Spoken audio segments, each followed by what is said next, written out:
Hello mga kapatid, magandang araw po. Kumusta po kayo?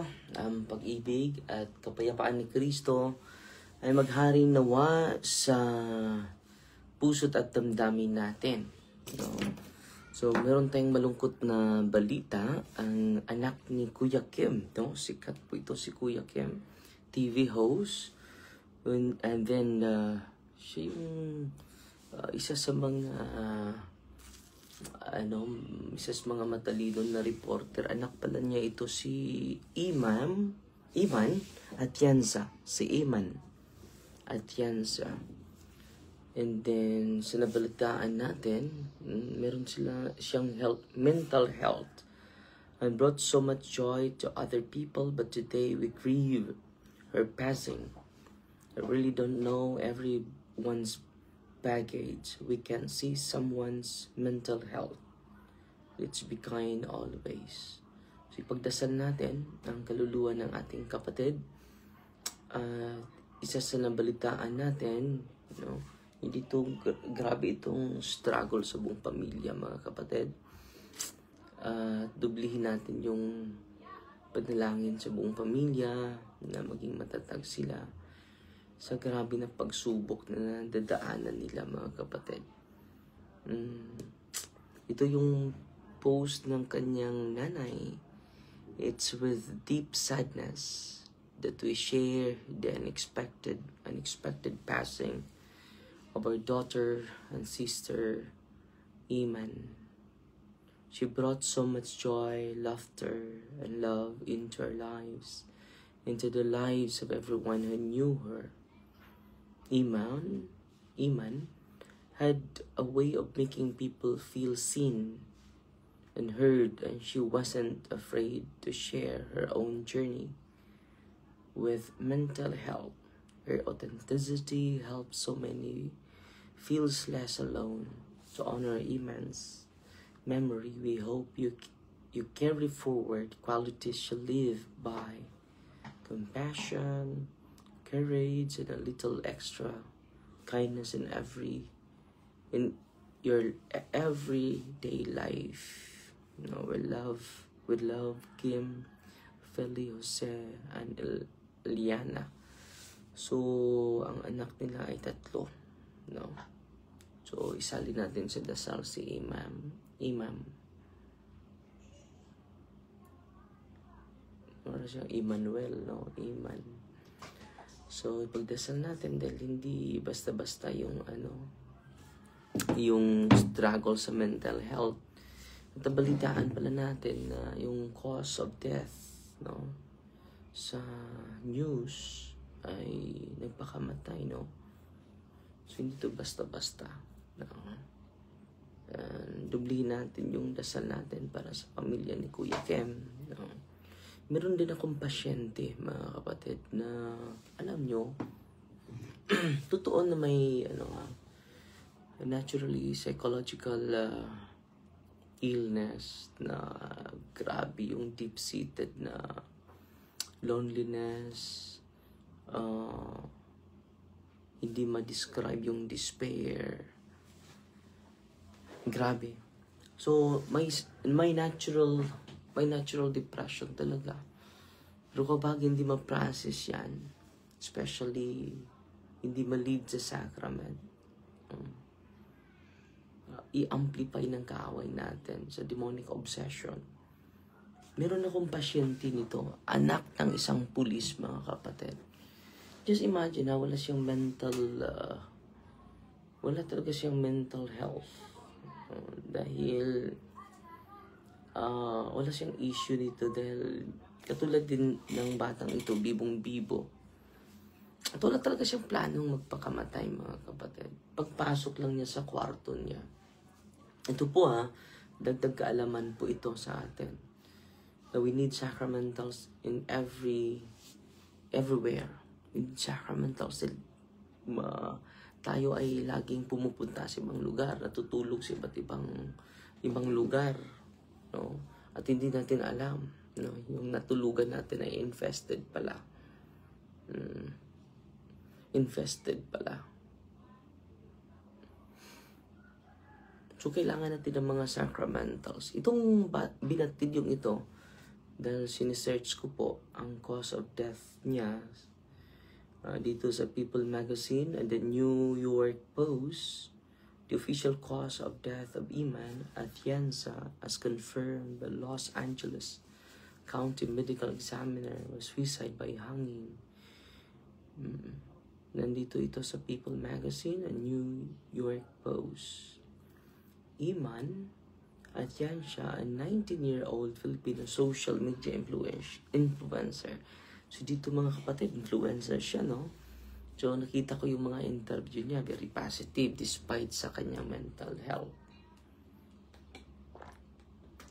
Nakita ko din yung interview niya na very expressive, no? Hindi natin inaasahan na mangyari sa kanya ito. Was found deceased at her home in Los Angeles on October 22. So 22 sa birthday sa kapatid ko, no? Her family, including her father, Filipino TV personality Kim Atienza, her mother, Felicia Hang Atienza, publicly announced her passing.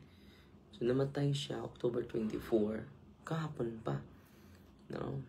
Fiesta po ni St. Anthony Maria Claret. So mag-ask po din ako ng intercession sa santo ko na ipagdasal niyo po si Iman Atienza.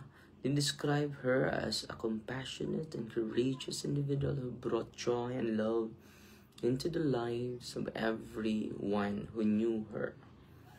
Prior to her death, Iman had been open about her struggles with mental health. So, believe ako sa kanya dahil open, no? Including facing online bullying and criticism. Marami ding natural yan kapag nag-post tayo sa social media.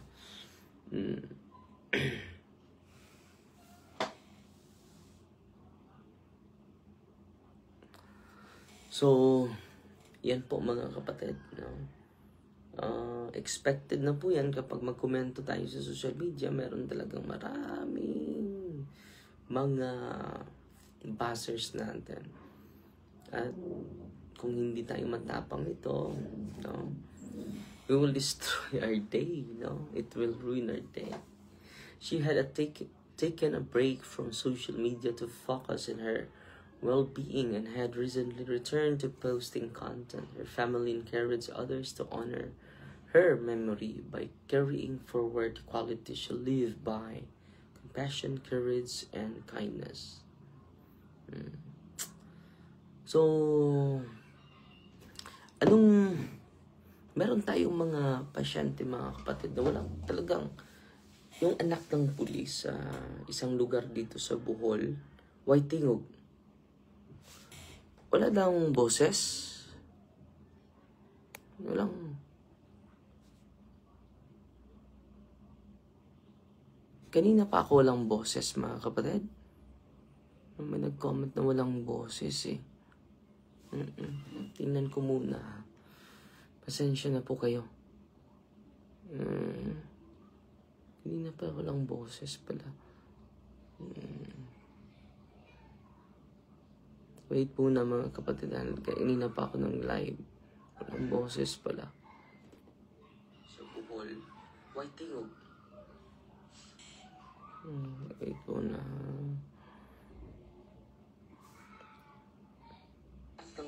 Ng pulis sa isang lugar dito sa Bohol, Waitingog. Mahina lang tingali, Father. Papa is responsive. Ay, salamat bro. Kanina wala bang boses kanina? Naara der. Naara der. Mayroon naman voice. Kanina. So kanina may boses ba ako kanina? May buntag, Father. God bless. Dugang viewer man po na, Father. May buses ba ako kanina, mga kapatid? Pasensya na po. Okay. So, patuloy tayo, mga kapatid, no? So, si Iman, parang lalaki yung pangalan niya, no?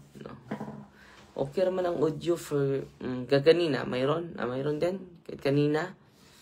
Nakala ko lang boses kanina na man Father. Okay. So, yun mga kapatid, no? Itong mental health, hindi ito basta-basta. Hindi lang psychological po ito. At ang kaaway natin mga kapatid, hindi lahat ng suicide ay obsession. Pero meron talagang mga... Mahina po yung boses ko. Marisa ni sa Inupakan Leyte. Yes, Father. Mayroon po. So, full na po yung ano natin. Full na po yung ano. Naaman, Father. So, salamat. So, yun po mga kapatid. Nangyari po itong pagpakamatay niya. 15 years old lalaki mga kapatid. 15 years old 15 years old. At nung pagpasok niya sa kwarto niya, nawala sa sarili niya. Ito, demonic talaga ito. Demonic talaga itong pagpakamatay niya. Dahil pagpasok niya sa kwarto niya, infested pala yung kwarto. So, yan po yung wisdom ng simbahan, mga kapatid. Yan po yung wisdom ng simbahan. Bakit? Nagsagawa siya ng sacramentals. Bakit pala? Ini-institute niya yung mga sacramentals. Makatulong po yan. No? Then matorture yung mga unclean spirits na sa paligid natin. Mag-amplify sa psychological stress natin. Sa psychological burden natin. Sa psychological trauma natin. So, yung demonyo ay mag-amplify lang sa psychological mental illness natin. So, anong nangyari mga kapatid? Pagpasok niya, nawala siya sa sarili niya. No? Siya ng pisi. Hindi niya alam Hindi niya alam ito. Nung interview kong bata, mabuti na lang mga kapatid. Ito mabuti na lang mga kapatid pag bigti niya. Pumasok yung nanay niya. Na-save siya. Nakabitay na siya. Nakabitay na siya. Anak ng pulis. 15 years old. Grabe mga kapatid. Ito po yung pinaka-shocking na pangyayari sa buong buhay ng isang pulis, mga kapatid. Ang nangyari mga kapatid, dinalan nila dun sa office natin. Nung na-interview ko yung bata, nawala talaga siya. So nagdududa na ako.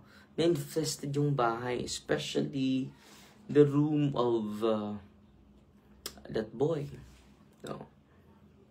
So, pinapuntahan ko sa team natin. Hindi ako nakapunta doon dahil puno yung schedule natin. Alam nyo, nag-react talaga yung nag-react talaga yung mga demonyo sa loob ng bahay. No. Sumisigaw yung bata. Walking possess yung bata dahil dinadala nila dun sa room, sa office natin. Nung in-exercise natin, ang daming demonyo nakapasok sa bata. Pero hindi lahat na itong special case na ito, walking possess itong batang ito. So kailangan talaga natin ng prayer ng simbahan, ng sacramentals ng simbahan. Kailangan natin ng sacrament ng simbahan, mga kapatid. Malaking tulong po yan. Alam nyo, sa awan ng Diyos, tinanong ko yung bata, may plano ka bang magpakamatay? Sabi niya, wala akong plano, Father. Wala talaga akong plano. Baka nagtampo ka sa mama mo, sa papa mo. Wala din, Father. Nanonood kami ng Passion of the Christ sa araw na yun. Inspired siya sa mga araw na yun dahil nanonood siya sa Passion of Christ. Grabe yung pagpasakit ng ating Panginoon. No? Yung pagpasok lang niya, ito po additional knowledge ko ito. Additional knowledge natin ito. Na dapat mag-consecrate tayo sa bahay natin bago matulog. Ako nga, mag-deliverance ako sa ko. Dahil marami naman mga taong hindi nagustuhan tayo. Then kung hindi natin mag-cast out yung mga unclean spirits, gigising tayo na with a heavy heart, hindi masaya. So, pray more. Huwag mag-rely sa sarili nating sa ating lakas, no? So, sinisearch natin yung statement ng mga church fathers natin, mga kapatid, about suicide, no? I-compare natin yung idea ni St. Thomas, St. Augustine, and St. John Chrysostom. So, dublihin natin ang dasal natin sa pamilya at yan sa lalo na sa kaluluwa ni Iman, na para Emmanuel, no? Hindi kaya December 25 siya na isilang, no? Hindi ko alam, no? Apo pala siya ni Mayor Atienza, yung sikat na politiko, Mayor Atienza. So dito po sa amin ni St. Thomas Aquinas, view on suicide is intrinsically contrary to natural law and divine law, a grave sin against God, self, and society. Pero yung experience, mga kapatid, ng anak ng pulis na nawala sa sarili, ang dami palang nakapasok sa kanyang katawan. Diniliverance ko siya. Normal mga kapatid, dinala kasi sa office natin. At nabahala na po yung tatay niya, no? Father, hindi namin mahal namin yung anak namin, pero bakit nagawa niya ito? So, siniseparate ko muna yung bata sa mga magulang at in-interview ko ng personal. At sabi niya, Father, wala naman akong planong magpakamatay. Ako po ay hindi ko po second life ko na po ito, Father. Wala talaga akong plano. Ito po ay naligtas matapos magbigti na wala siyang alam na nagbigti siya. No? Anak ng pulis na hindi niya alam na nagbigti siya. Kabuti na lang na misahan gyapon. Yes kapatid. Nabigyan ng misa yung mga nag-suicide, mga kapatid. At alam niyo, mga kapatid, hindi niya alam na nagbigti siya. Grabe yung pagpasalamat nila dahil itong testimonya niya at itong experience ng buong pamilya, mga kapatid, is a living witness of the reality of evil spirit who continue to ruin your lives, who continue to ruin our lives. Hindi naman normal yung magpakamatay, di ba? Hindi natural yun. Di ba? Didipinsaan natin yung sarili natin kapag may mag-bully sa atin. No? Pero to, demonic talaga yung magpakamatay, mga kapatid. Hindi naman demonic yung ma-depress tayo. No? Pero i-amplify ng demonyo yan para mawala tayo ng pag-asa, mawalan tayo ng gana, mga kapatid.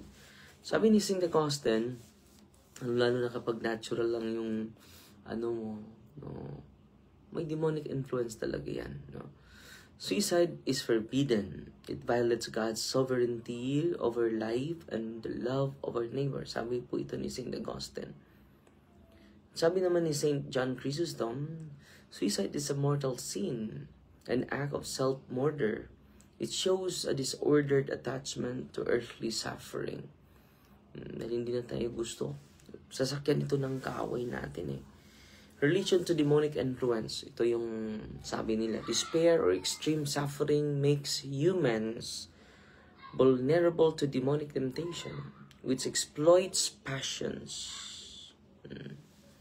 to lead one to self-destruction. Dahil sa grabe na depression, mga kapatid, despair, extreme suffering, yan mag-lead na broken-hearted. Ano pa? Yung bullying, pwede din yun. Evil spirits can incite despair or despair-driven anger, pwede din anger, encouraging self-destruction. Dito yung demonic influence. Pero kung sinabi ko sa inyo kanina, grabe talaga yung demonyo. Infested yung lugar. So it lead it will lead him to total possession. Gumapin din sa mga albularyo yung buong pamilya. No? Kasanayan na natin. Grabe mga kapatid, grabe talaga. Nag-overtime yung kaaway natin. No? Sabi naman ni St. John Chrysostom, demon can fuel despair, fear, extreme anguish, making suicide seem like a solution. So, ito na yung solution ko para matapos yung pighati ko.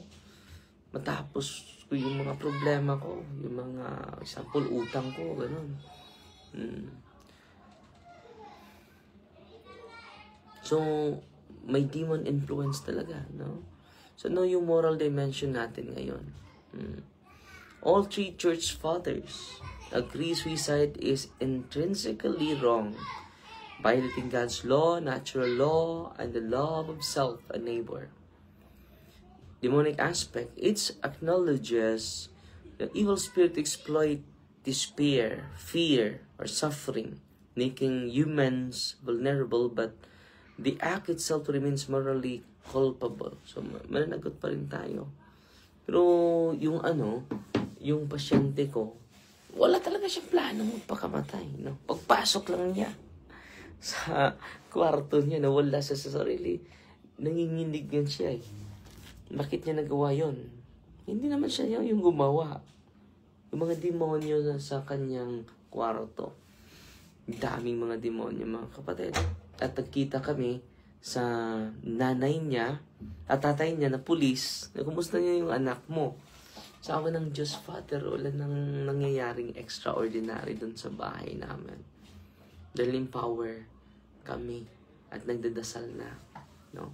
Alam niyo mga kapatid, higit sa 1 oras yung prayer ko sa kapatid natin. At sa awa ng Diyos, na-liberate po siya. So ito po ay i-consider natin hindi lang yung mga psychological solution but spiritual solution. Kailangan holistic po tayo. Hindi lang psychological treatment but spiritual treatment. Kinakailangan natin yan para maprotektahan natin yung sarili natin laban sa ating kaaway na hindi makikita po. So, Fighting Maria, tatak CFD with a humble heart. Eternal rest for the soul of Iman Atienza and consolation of Atienza's family. Said Antonio Maria Claret, pray for her soul and for the consolation of the whole family. Saint Anthony Maria Claret, pray for us. In the name of the Father, the Son, the Holy Spirit, Amen. God bless. Fighting Maria, tatak CFD with a humble heart.